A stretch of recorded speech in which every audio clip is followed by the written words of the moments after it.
Is a kid better off being raised in an orphanage than being raised by a same-sex couple? This asshole seems to think so.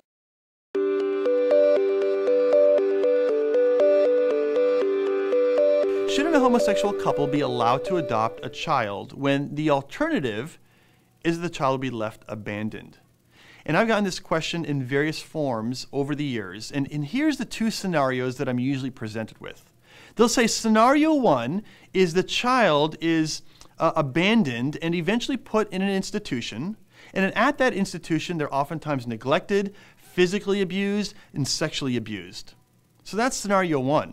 Scenario two is that the child is adopted by a loving lesbian couple who has a single family home, they have a large backyard that's fenced in, they have stable jobs, they're well educated, they have lots of family around in the neighborhood.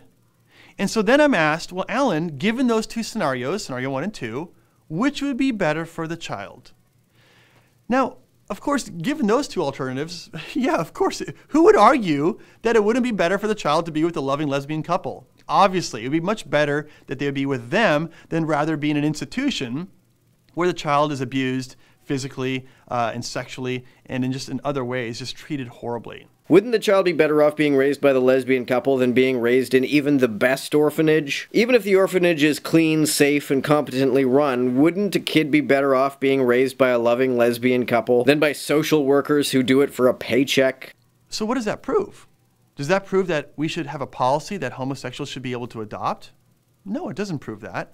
Why not? What could possibly justify criminalizing a superior way of treating orphans? Why not? Well, because we don't make policy, we don't make public policy based on the exceptions or based on extreme cases. First of all, yes, we do. Even if it were the case that 99.9% of people would not commit murder if murder were legal, that 0.1% that would, the extreme cases, would be enough to make me want to criminalize murder. Secondly, you don't have to cite the worst case scenario. A loving lesbian couple wouldn't just be better for a child than the worst orphanage. It would be better than even the best orphanage. So for example, you might be able to argue that it would be morally permissible to run a red light in order to get your son or daughter to a hospital if they happen to be bleeding, and if you don't get them to the hospital within the next 5 or 10 minutes, they'll bleed to death.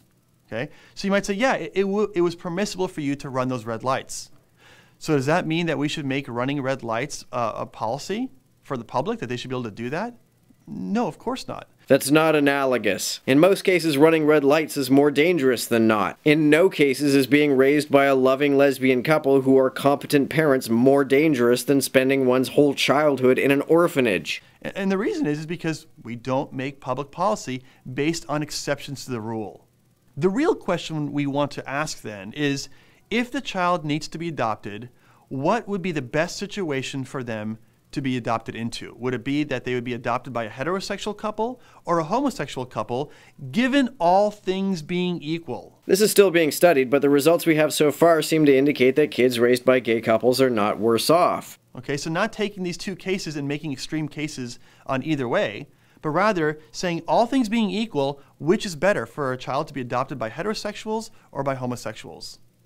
And when it comes to this question, notice the question is focused on the needs of the child, not on the wants of homosexual couples who obviously have a vested interest in seeing homosexual adoption being permitted in our country. Now, when this question is asked, I think it's self-evident that anytime you have homosexual adoption, a child will be denied either their mother or their father or both. I'm not sure what this guy has in mind when he says that a child could be denied both their mother and father. I think he means that a child will not be raised by their biological mother or father, if neither member of the adopting couple is a biological parent. However, this wouldn't just be the case with kids adopted by same-sex couples. Kids adopted by heterosexual couples to whom they are not related would also not be raised by their mother or father. This would also be the case if the kid remained in an orphanage. Since there has been no good evidence that kids raised by same-sex couples are worse off than kids raised by opposite-sex couples, being denied a mother or a father seems to have no deleterious effect. One could say that kids raised by heterosexual couples are being denied a second mother or a second father. How is that better? In every instance in which a homosexual couple adopts a child.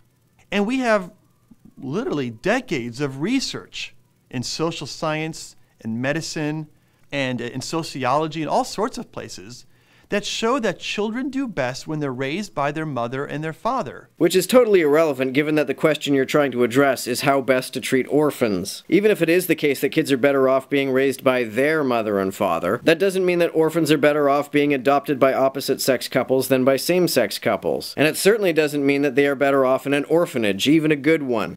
In a long-term monogamous relationship, of course. But they're best served when they're raised by a mother and a father. Studies do not show that they are better served by being raised by a mother and a father than they are by being raised by two mothers or two fathers. And so if we know that that's what's best for them, we would make a policy based on what we know to be best and ideal for children. Which is why we should prefer that they be adopted by a same-sex couple rather than kept in an orphanage.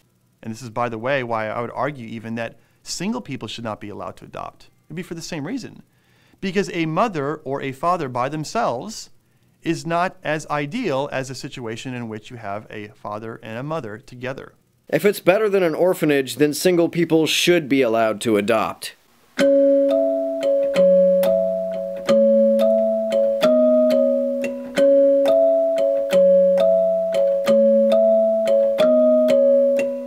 To everyone who helps me out on Patreon, you're a big help. Thanks so much.